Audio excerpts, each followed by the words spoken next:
नमस्कार दोस्तों, मैं परिणय प्रसून एक बार फिर स्वागत करता हूं आपका अपने चैनल कहानी सुनेंगे में।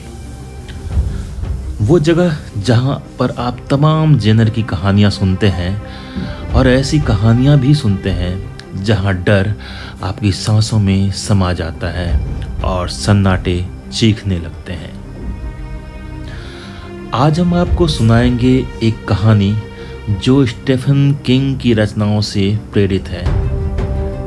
द किलर, एक ऐसा कातिल जो शायद इंसान नहीं है। यह सिर्फ एक हत्या की कहानी नहीं, यह उस अपराध बोध की कहानी है जो कभी पीछा नहीं छोड़ता।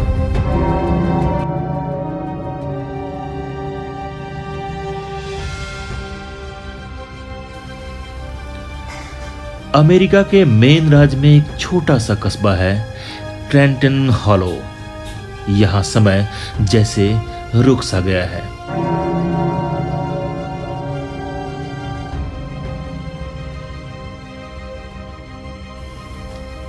हर कोई एक दूसरे को यहां जानता है, लेकिन पिछले कुछ महीनों में यह शहर बदल सा गया है। 2 महीने में 3 हत्याएं हो चुकी हैं और तीनों में ही कोई कातिल नहीं मिला।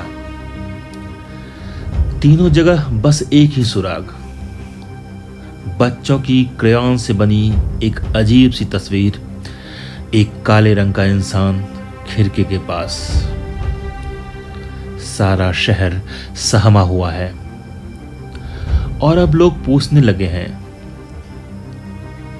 क्या ये करतूत किसी इंसान की है या कुछ और।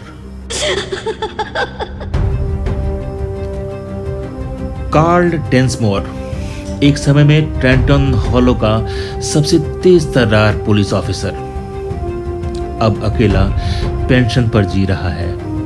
बीवी के जाने के बाद उसके पास बस यादें हैं और अपराध बोध। एक रात उसके दरवाजे पर कुछ गिरता है।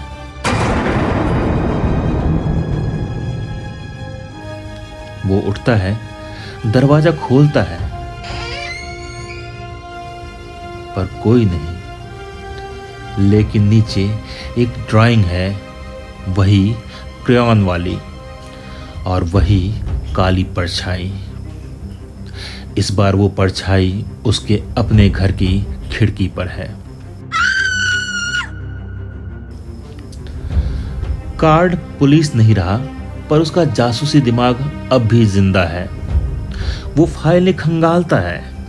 उसे पता चलता है तीनों मरे हुए लोग एक ही अनाथालय में रहते थे, सेंट एल्मोज होम फॉर बॉयज।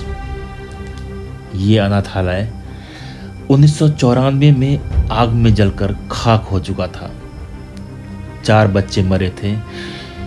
एक नाम बार बार सामने आता है, एली मॉरिसन। कहा जाता है कि उसी ने आग लगाई थी, पर कोई सबूत भी तो नहीं मिला था। फिर भी सबने मान लिया कि वो बच्चा एक राक्षस था। सन 1994, कार्ल तब एक नया पुलिस ऑफिसर था। उस रात वो अनाथालय में गया था। चारों ओर धुआं, चीखें, आग की लपटें। उसे किसी के चिल्लाने की आवाज आई, प्लीज मुझे बाहर निकालो।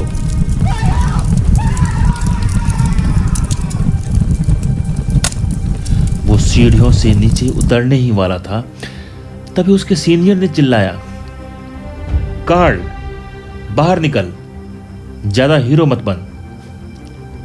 कार्ल रुका, पलटा और बाहर निकल गया।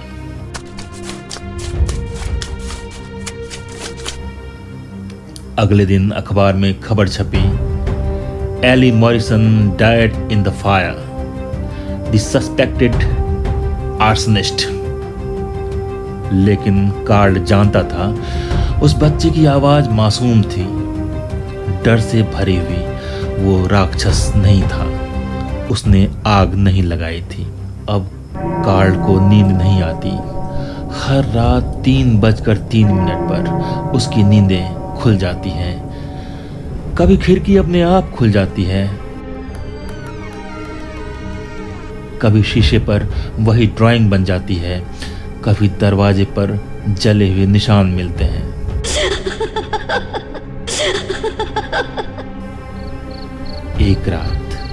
एक रात आईने पर लिखा होता है, यू लॉक्ड मी इन। अब कार्ल समझ जाता है, एली की आत्मा वापस आ चुकी है और वह कुछ कह रही है, कुछ मांग रही है। तभी अगली हत्या होती है डेप्यूटी रिक्स की।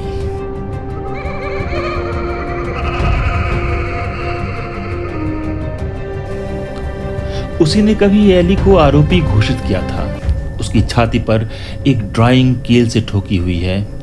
इस बार ड्राइंग में परछाई की आंखें लाल हैं और खून टपकता दिख रहा है।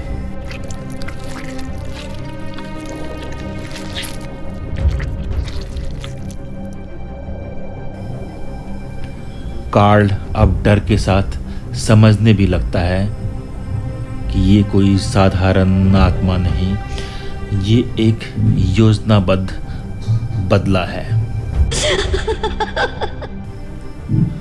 कार्ल अनाथालय के खंडहरों में जाता है।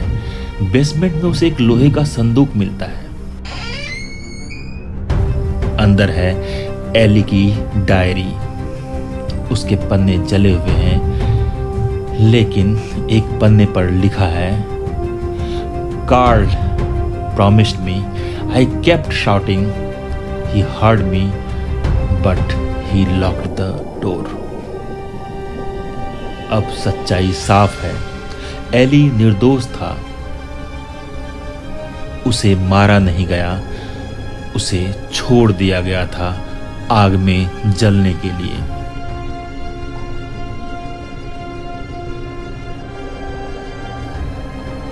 उस रात कार्ल घर लौटता है। हर कोने में सन्नाटा पसरा हुआ है। टीवी अपने आप ऑन हो जाता है और उसमें वही ड्राइंग दिखती रहती है। घर के अंदर अजीब सी जलने की बू आ रही है।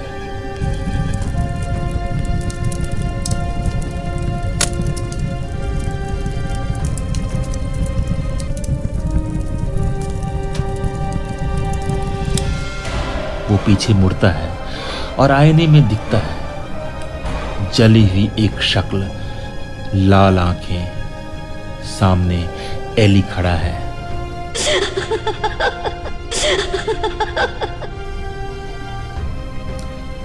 तुमने मुझे अंदर बंद किया था कार्ल। कार्ल गिड़गिड़ाता है, मैं माफी चाहता हूं। एली मुस्कुराता है, वही खौफनाक मुस्कुराहट।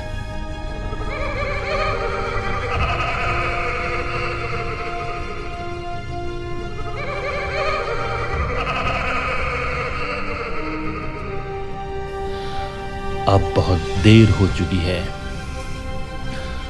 और पूरा घर धुंध में गायब हो जाता है।